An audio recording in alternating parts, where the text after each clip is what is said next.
kaka Omega, kwa kuona compressor jinsi ilivyo. Ngoja niinuke hapa nikuonyeshe. Head yake kama unavyoona details. Engine horsepower 24.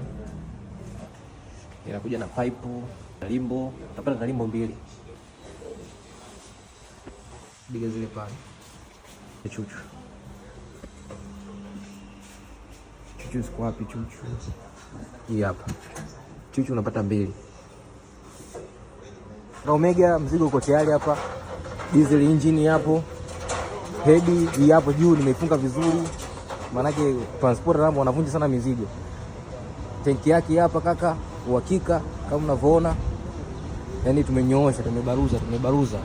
Kwa hivyo mzigo ukifika hapo Dodoma mjini itatuma kwa transporter ya Jacob. Diga, pipe zote zipo huko. Yes, hatua pili kama mnavyoona tunapakia hapa. Sisi tumefika hapa kwa Jacob. Mzigo kama unavyoona. Haiwezi kupika. Mzigo umeshafika kwa Jacob hapa. Angalia upite hivi. Hapo nyewe Msimbazi upite. Tukauandikishe. Kama mnavyoona hapo tajiri tumemaliza kazi. Asante.